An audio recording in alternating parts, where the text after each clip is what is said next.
Leftstickrightstick Sticker again with another Dreams official tutorial recording. This is an episode on audio and the sound basics, how to integrate sound into your creations. In this tutorial, you'll learn how to add sound effects to your scenes. The Dreamiverse already contains tons of ready-made sounds, and we're going to use some of them right now to bring this scene to life. First, let's switch over to play mode and see how it all sounds at the moment. Quiet, isn't it? Just doesn't feel right. In fact, it's creeping me out. So let's head back into edit mode and switch over to sound mode so we can start adding some sounds. Find the modes menu in the assembly menu.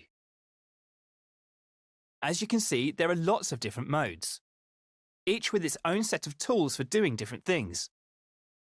We're still in assembly mode right now, but if you select the speaker symbol icon with X, we'll switch to sound mode. That's better. In the next step, we'll start adding sounds to the scene. OK, the first thing we need to do is start adding some background sounds. See the icon with the magnifying glass in the sound menu? That's the search button. Select it now to see all different types of sounds you can add. Now select the speaker icon to search for sound effects. This is the Dreamiverse, where you can find all the stuff other dreamers have made. I've set aside a collection of sound effects for you in here. That's what this cluster is.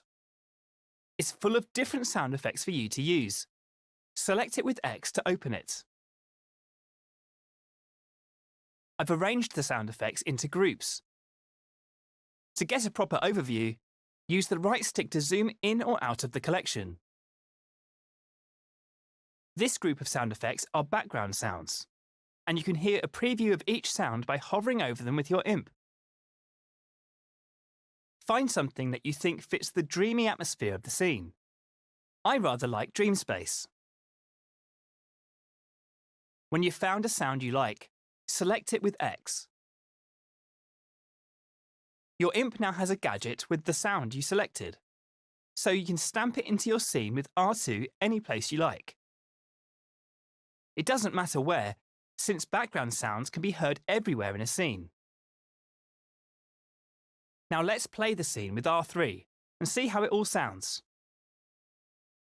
Ah, much better. Notice how much more alive the scene feels with just that one sound. Just imagine how it will feel with even more sound effects. But no need to imagine it. You can start adding more now to create a layered and unique ambience. If you want to replace a sound effect, just stamp a different one over it. When you've got things sounding just how you want them, rewind the scene with L3 and move on to the next step. Background sounds really help to create an immersive atmosphere. But to add sound to a specific object in the scene, you need to use what we call a spot sound. Let's try it out with the fire between the platforms. I'm sure we can find some fire sound effects in the collection. Let's take a look. Select Search Sound Effects from the sound menu. Because we opened the tutorial collection in the last step, it's still open when we come back to the Dreamiverse. How handy. Aha, just what we need. Some fire sound effects. Have a listen to some of the fire sounds and pick one you like. Once you've selected it, your imp will be equipped with a spot sound effect. See those rings coming off the gadget? That's the sound's fade zone. The rings show you how the sound fades away as you move further from the source. Let's stamp that sound between the first two platforms, above the fire, and see what that sounds like. If you want to see the sound's fade zone, select the gadget with X.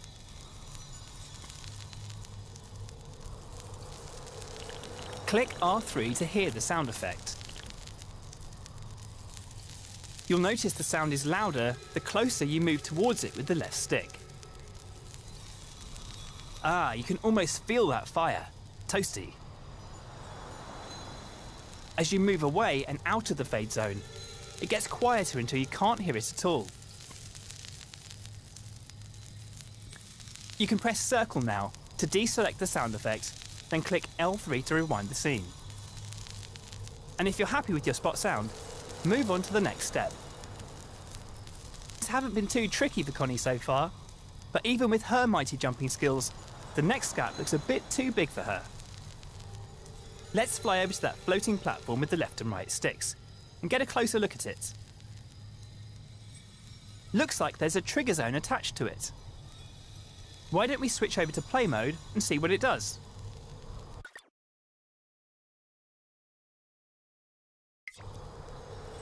Well, will you look at that? It lights up the platform when Connie steps on it. Lovely! You know what would make it even better though? If it made a sound too. So let's switch back to edit mode and make that happen.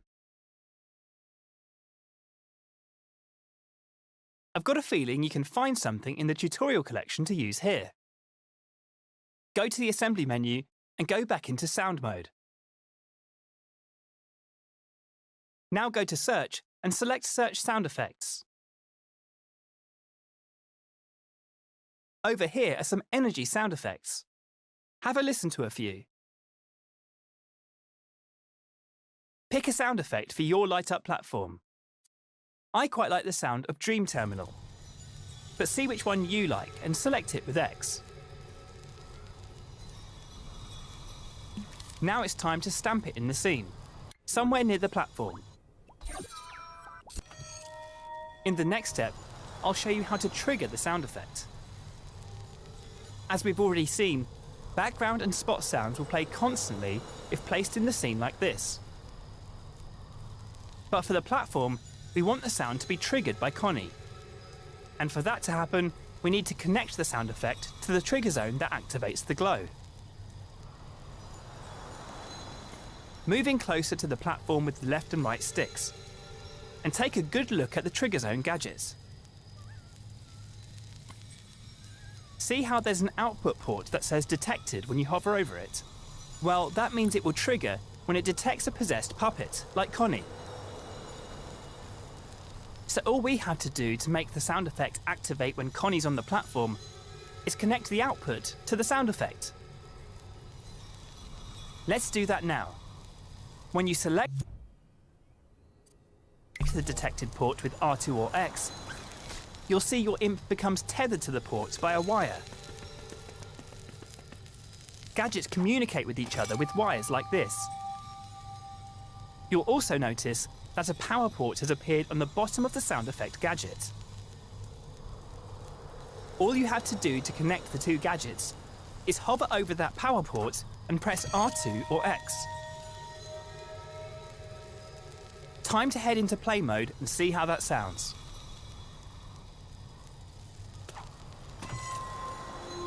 When you're ready, switch back to edit mode and start the next step.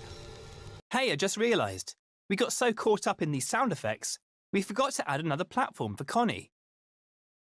She must be getting impatient, so let's sort that out for her. The easiest thing to do would be to clone the platform. Remember how to do that? Just hover over it, hold L1, and press and hold R2. Once the clone has been created, let go of L1. Move it to the right spot, then release R2 to place it down. When you clone an object, any gadgets attached to it will come along for the ride. So all you need to do now is wire the trigger zone on the second platform to the sound effect. Or better yet, grab a new sound effect from the collection for some variety.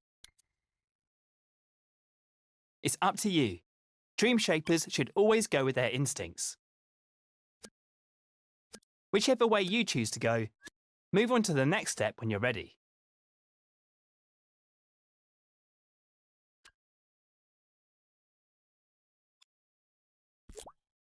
Alright, Just one more gap for Connie to cross before she reaches the door.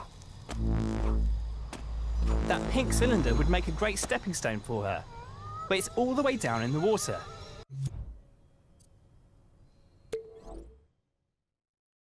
If you take a closer look at it though, you'll see there's a trigger zone and a movement sensor on it.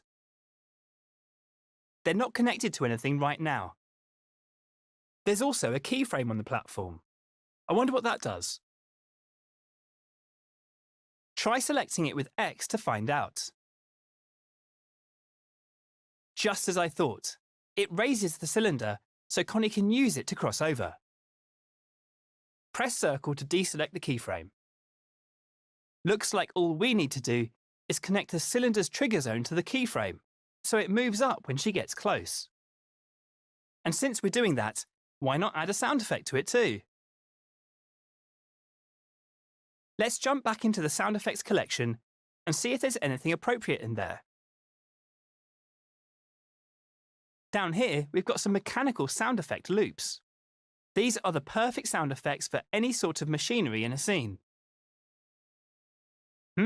We want something that would go well with a raising platform. I think I'll go for the heavy metal ratchet loop. Sounds good, right?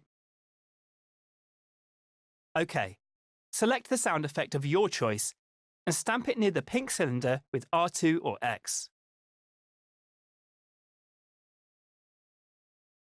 In the next step, I'll show you how to connect all the gadgets.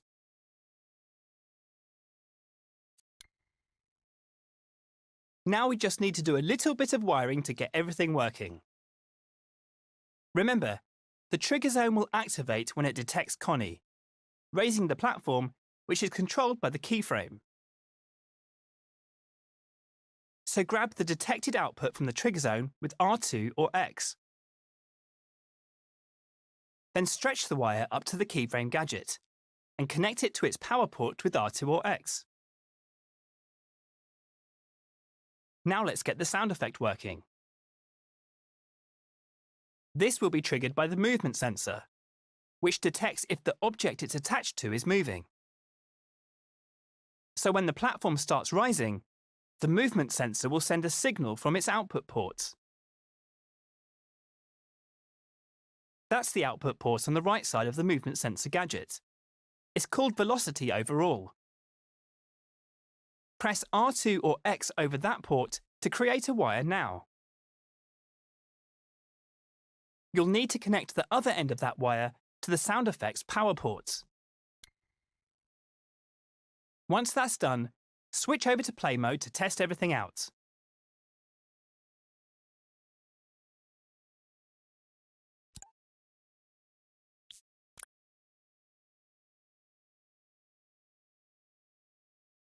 Much better.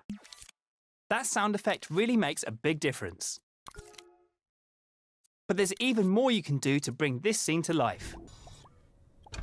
See if you can add some sound to the water between the platforms. I think there's some water sounds in the tutorial collection. Experiment with all the different effects as much as you like, and see what you can come up with. When you're done, just take Connie through the door in play mode to finish this tutorial.